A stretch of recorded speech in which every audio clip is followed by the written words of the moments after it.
Bonsoir à tous et bienvenue. La Côte d'Ivoire a rendu ce vendredi un dernier hommage à l'un de ses illustres serviteurs, l'ex-premier ministre Seydou Eliman Diarra, homme de devoir et d'engagement, des qualités saluées lors d'une cérémonie solennelle en présence du chef de l'État. Près de 4000 jeunes bénéficient d'un programme d'insertion initié par l'IRC. Il concerne les jeunes de 18 à 35 ans et va durer 5 ans. Impact attendu, insérer 10 000 pensionnaires. 3 parmi les premiers bénéficiaires ont lancé aujourd'hui leur start-up. Et puis les 5 chefs d'État de la CEDEAO réunis hier à Bamako multiplieront leurs efforts pour faire accepter à l'opposition malienne leur plan pour sortir le pays de la crise. Ils se retrouveront lundi en sommet extraordinaire par visioconférence afin de poursuivre une recherche de solutions. Hymne national, sonnerie aux morts, témoignages de collaborateurs, oraisons funèbres, défilé militaire. La nation a rendu hommage aujourd'hui à l'ex-premier ministre Seydou Eliman Diarra à la primature en présence du président Alassane Ouattara. Cérémonie marquée par des déclinaisons des présidents d'institutions devant la dépouille de l'illustre défunt dont le cercueil était drapé des couleurs nationales. Le récit de Salif Yalekwe.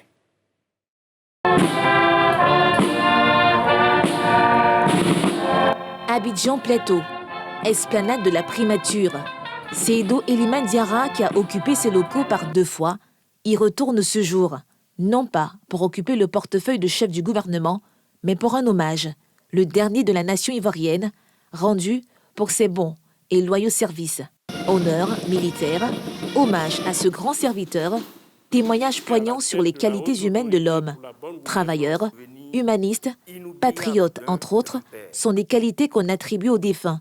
L'un de ses ex-collaborateurs témoigne. Celui que nous pleurons aujourd'hui était un humaniste accompli, discret, sobre et réservé.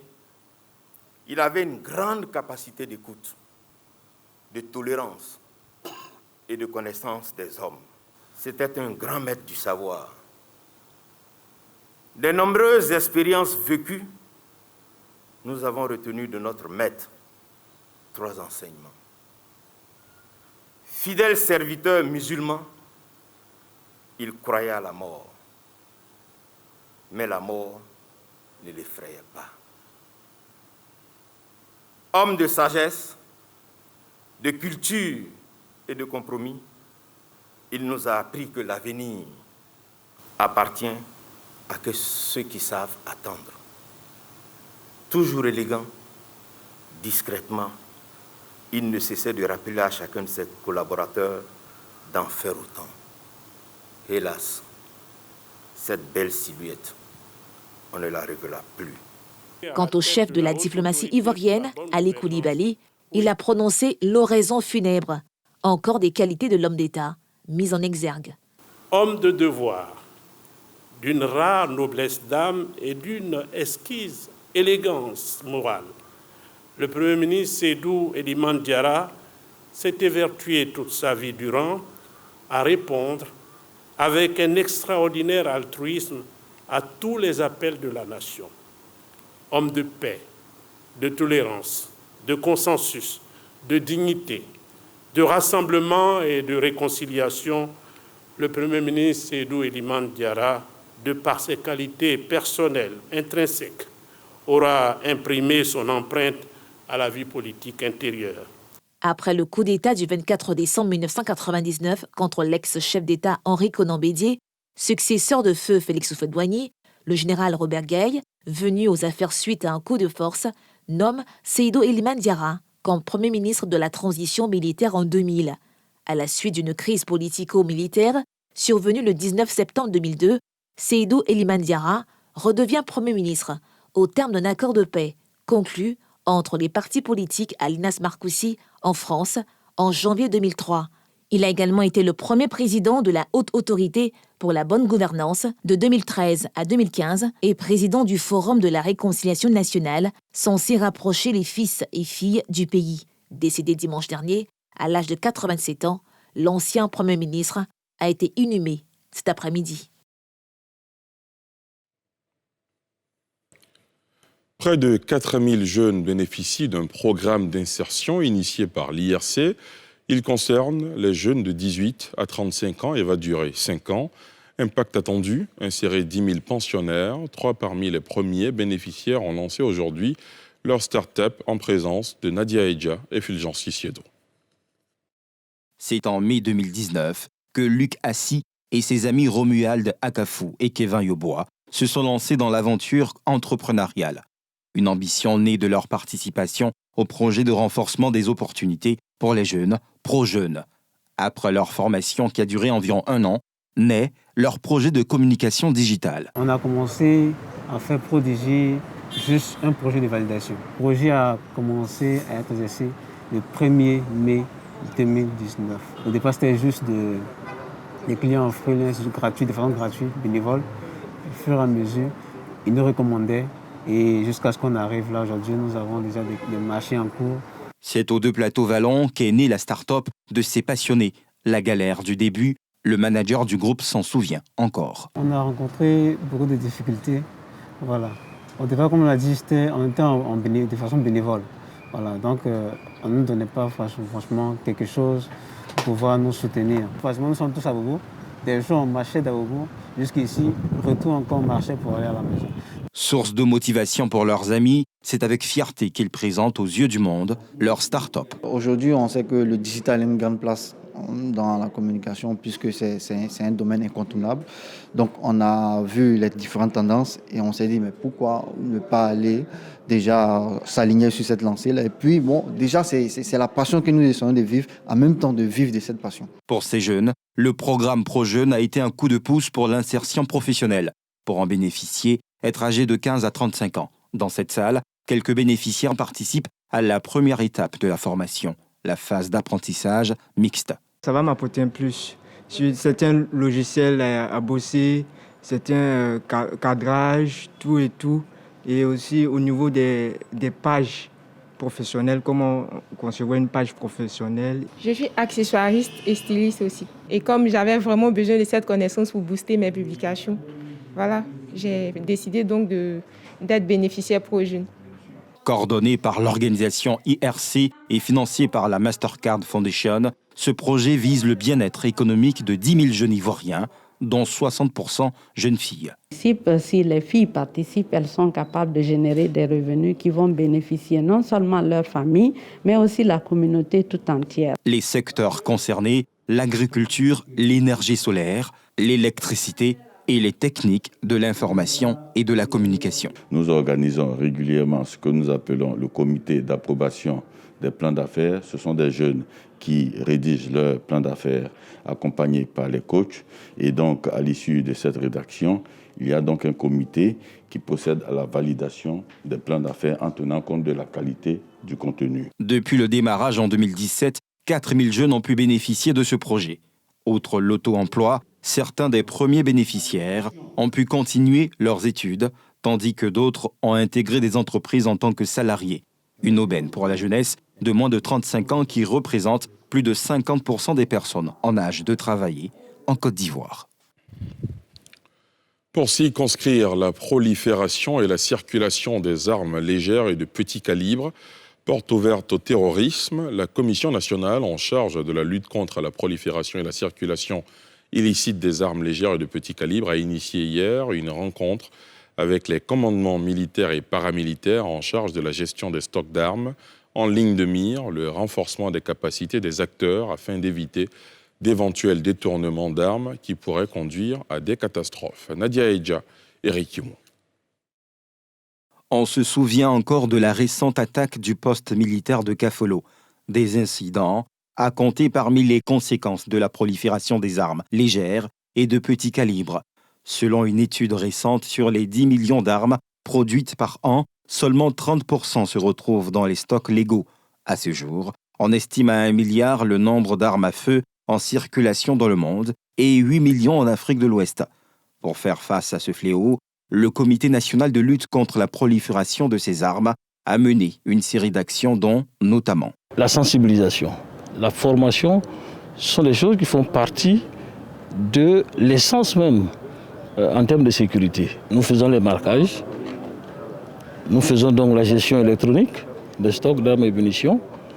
Nous améliorons donc les armureries, de sorte qu'aujourd'hui, en la matière, la Côte d'Ivoire fait figure de pays en avance sur les autres de la sous-région. La formation de ce jour, initiée à l'école de police de Cocody, à l'endroit des commandements militaires et paramilitaires, est le lieu d'assurer une meilleure sécurité de la population, surtout en cette période électorale imminente. De faire en sorte que les élections en octobre soient des élections apaisées, sans violence armée. Ça, c'est un défi personnel que le ministre Diomandé tient à réaliser à tout prix. Donc il multiplie, il initie donc à cet effet, pour atteindre son objectif, les ateliers de cette nature-là. 3 thèmes ont été développés au cours de cette rencontre. Lien entre terrorisme et armes légères et de petit calibre. Gestion sûre et sécurisée des armes légères et de petit calibre. C'est en 2006 que la Côte d'Ivoire s'est dotée, à l'instar des autres pays de la CEDEAO, d'une commission pour répondre à la prolifération de ce type d'armes. À présent, le traditionnel point sur la maladie à coronavirus. 252 nouveaux cas de Covid-19 enregistrés aujourd'hui, 217 guéris et malheureusement un décès, un patient de 69 ans.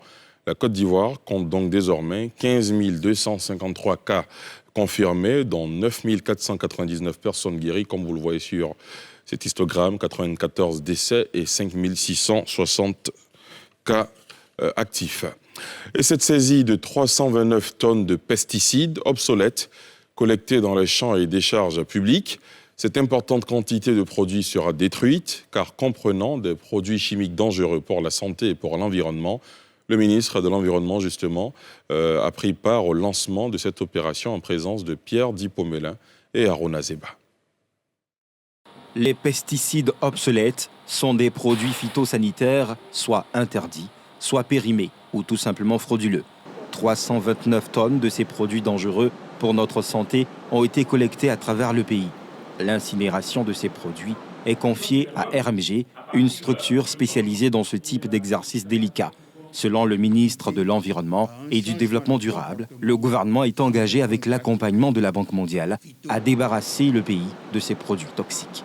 Le lancement de l'incinération des 329 tonnes de pesticides obsolètes et déchets associés par RMG témoigne de l'engagement du gouvernement avec l'appui de la Banque mondiale de protéger l'environnement et la santé des populations contre les effets néfastes des déchets dangereux.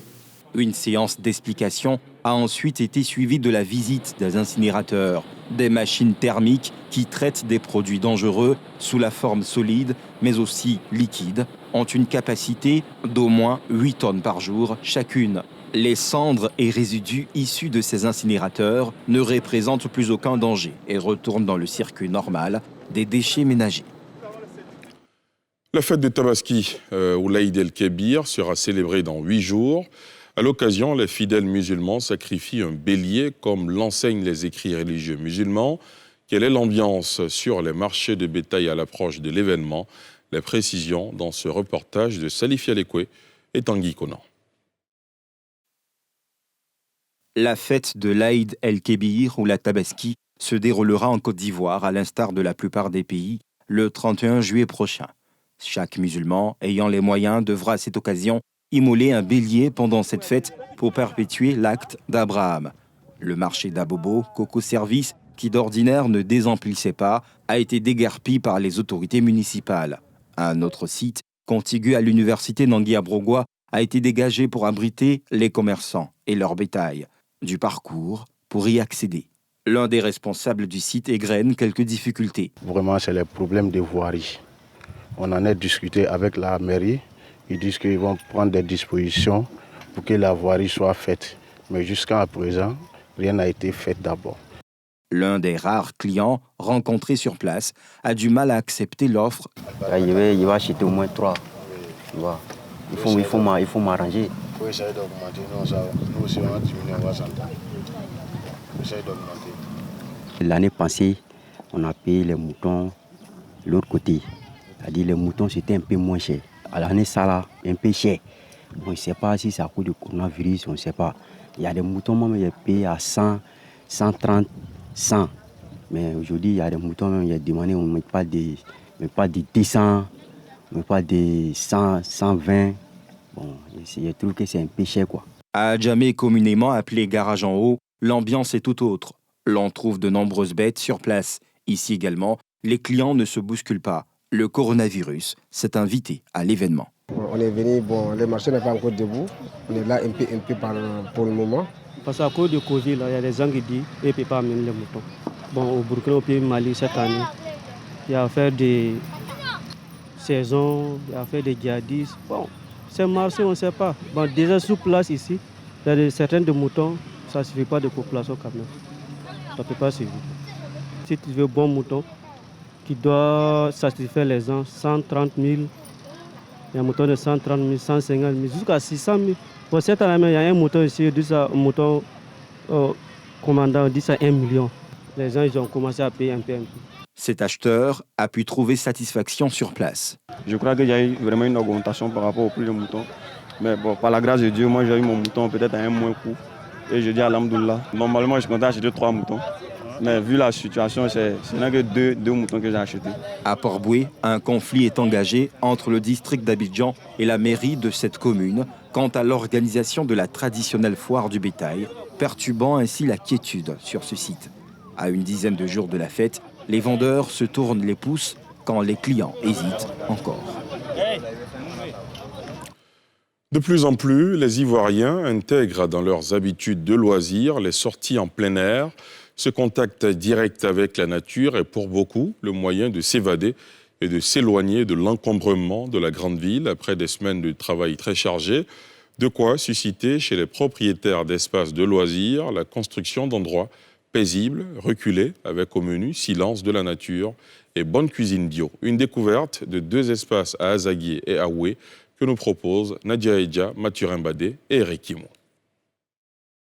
Route d'Alépé, sous ce toit verdoyant, un espace de détente et de restauration. Installé au bord de cette mini-cascade depuis 2006, le gérant Santa Maria Atikibé a voulu offrir le meilleur à sa clientèle. Un concept qui résiste au temps, malgré tout. Depuis 2006, je peux dire que jusqu'à aujourd'hui, les gens apprécient le restaurant Beach. Malgré que nous avons eu plein de problèmes, surtout les maladies que nous connaissons, il y a l'Ebola qui était là, il y a le Corona qui vient d'arriver, mais le restaurant existe toujours. Comme tous les week-ends, c'est environ 400 couverts servis ce jour. Ici, il faut être rapide, c'est tout. Il y a des commandes qui sont passées peut-être 3 jours avant, une semaine avant, mais il y a des commandes qui se passent sur place. Loin des bruits de la ville, la plupart des clients recherchent en ces lieux un moyen de se ressourcer. Pour les habitués, comme pour ceux qui découvrent, l'endroit est à recommander. C'est un endroit que je connais très bien. Et quand on arrive ici, c'est la convivialité, c'est l'air frais, l'air pur, qui est vraiment différent de l'air pollué d'Abidjan. Donc on vient se mettre un peu à l'aise ici et puis voilà, chasser un peu le stress quoi. On vient découvrir l'endroit et puis ensemble apprécier. Bon, l'endroit est quand même chic, amusant et épanouissant. On a tous apprécié l'endroit. Et on espère revenir ici un autre jour. Prisés par les consommateurs, ces espaces de détente en pleine nature voient de plus en plus le jour. Il y a environ 1 an, Yao Kofi s'est investi dans ce projet de ranch dans la localité d'Azaguié. C'est un site touristique, agrotourisme, d'environ 40 hectares, dont la moitié est un cours d'eau artificiel. Et sur ce site, nous offrons à nos clients la restauration et des loisirs. Ici, les animaux règnent en maître et se baladent en toute liberté. Comme dans la plupart de ces endroits, on cuisine bio. Et en plus, le client a la possibilité d'explorer la vaste étendue naturelle qui s'offre à lui. Nous avons une dizaine de loisirs, notamment la natation avec le gilet pour donner un peu de sérénité à nos clients. On a la balade en canoë, on a le tir à l'arc. Certains clients aussi préfèrent la balade en pleine nature. Nous avons, pour ceux qui veulent marcher, le circuit autour du lac. Et pour ceux qui veulent faire du vélo, nous avons une piste marquée de 35 km. Autant d'initiatives qui confirment la place que prend progressivement l'écotourisme dans les habitudes de loisirs de l'Ivoirien. Nouveau rebondissement dans le processus électoral en Côte d'Ivoire pour l'élection à la tête de la FIF, la Fédération ivoirienne de football. La FIFPro, syndicat international des footballeurs professionnels, annonce la suspension de son syndicat membre, l'AFI, parce que celui-ci n'aurait pas accordé son parrainage au candidat Didier Drogba. Nouveau rebondissement dans le processus électoral pour la course à la présidence de la Fédération ivoirienne de football FIF. Le syndicat international des footballeurs professionnels, FIFPro, a annoncé jeudi la suspension de l'un de ses membres, l'AFI, l'association des footballeurs ivoiriens, en raison de l'absence de son soutien à Didier Drogba. C'est à travers une correspondance co-signée par son président Philippe Piat et le secrétaire général Jonas Bauer Hoffmann que cette fêtière prend position. À la suite de la décision du board de l'AFI relative au parrainage d'un candidat à l'élection du président de la FIF, nous prononçons la suspension de l'Association des footballeurs ivoiriens avec effet immédiat. Cette intervention exceptionnelle de la FIFPro est une réponse au cas d'extrême urgence engendré par votre décision dont les retombées internationales et transfrontalières sont susceptibles d'impacter négativement en Côte d'Ivoire et, au-delà, la défense des footballeurs, objectif prioritaire de la FIFPro et de ses membres. Malgré les nombreuses sollicitations dont vous avez été l'objet, vous n'avez pas souhaité tenir compte de ces alertes, expression pourtant strictement démocratique de la volonté des footballeurs ivoiriens. Vous avez préféré aller à l'encontre de ceux que vous devez représenter, dont vous vous devez pourtant de porter la voix sans condition et selon l'expression du plus grand nombre, une association de joueurs n'étant qu'un groupement ayant pour objet d'assurer l'expression minoritaire de quelques personnes habitées par des ambitions politiques. Ainsi, l'AFI perd immédiatement tous ses droits de membre de la FIFPro et notamment ses droits aux revenus ainsi que tout mandat de représentation au sein des organes de la FIFPro et ou de ses divisions.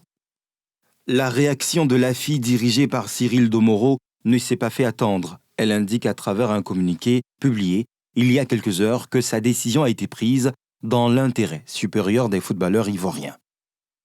En attendant de formuler, à travers les canaux internes à la FIFPro, une réponse appropriée aux motifs évoqués au soutien de cette décision, l'AFI tient à rappeler que c'est en toute indépendance qu'elle prend ses positions au niveau national en tenant compte de l'intérêt supérieur des footballeurs ivoiriens. Depuis sa création jusqu'à ce jour, l'AFI a toujours œuvré en toute transparence dans l'intérêt de ses membres. C'est pourquoi elle tient à rassurer l'ensemble de ses adhérents sur son engagement à la défense de leurs intérêts et au respect de leurs choix et orientations pour le football ivoirien.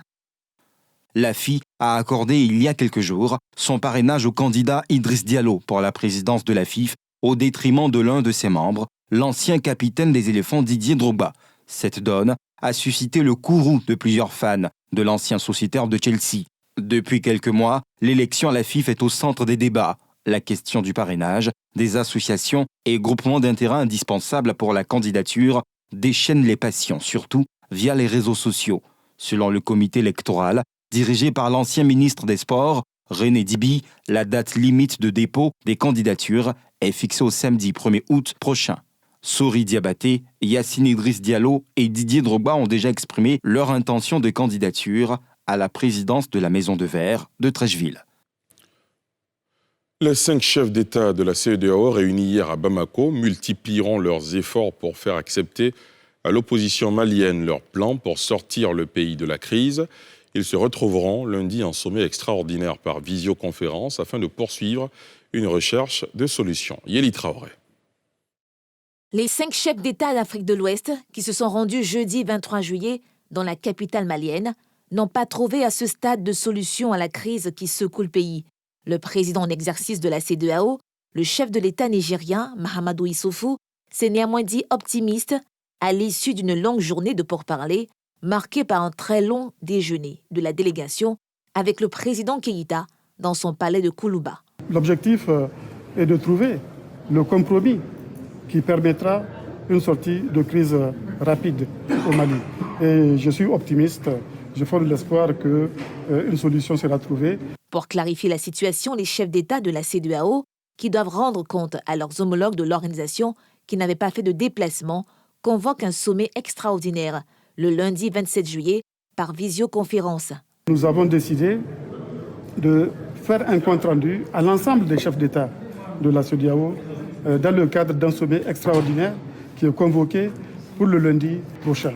Et donc, à l'issue de ce sommet-là, je pense que la CEDEAO prendra des mesures fortes pour accompagner le Mali. La CEDEAO considère cependant la demande de démission du président Ibrahim Boubacar Keïta comme une ligne rouge. Le départ du président Ibeka est sans ambiguïté une ligne rouge pour la CEDEAO qui est régie par un protocole sur la démocratie et la bonne gouvernance de l'espace CEDEAO. Et ce protocole prévoit qu'il n'y a pas de changement anti-constitutionnel du pouvoir dans tous les pays de l'espace CEDEAO. Dans une lettre ouverte adressée aux 5 présidents et diffusée jeudi soir, le mouvement du 5 juin, la coalition qui mène la contestation, accuse le président Keïta de faillir à sa mission sans explicitement réclamer cette fois sa démission. L'imam Dicko, un des principaux leaders du mouvement, reste sceptique après la médiation avec des chefs d'État ouest-africains à Bamako. Rien n'a bougé pour le moment. On ne nous a rien dit que j'ai pu comprendre. Je voulais vraiment le dire très sincèrement. Je l'ai dit et je le redis. Nous sommes un peuple debout, nous ne sommes pas un peuple soumis ou résigné. Et moi, je le dis, je préfère mourir martyr que de mourir traître. Les jeunes gens qui ont perdu leur vie ne l'ont pas perdu pour rien. Et si vraiment ce qu'on nous a dit, c'est à cause de cela qu'ils se sont réunis, je pense que rien n'a été fait pour le moment. La crise politique actuelle au Mali, dont une large partie du territoire en proie à des violences djihadistes et communautaires quasi quotidiennes, échappe à l'autorité de l'État, inquiète ses alliés et voisins qui craignent que le pays sombre dans le chaos. Un soldat français a été tué jeudi matin au Mali lors de combats contre les groupes armés terroristes, selon l'Élysée. Et c'est ici que prend fin ce journal préparé par l'ensemble de la rédaction, réalisé par François Ossoum. Merci de l'avoir suivi. Je vous donne rendez-vous dimanche à 20h05 pour NCI 360. Excellente soirée sur la nouvelle chaîne ivoirienne.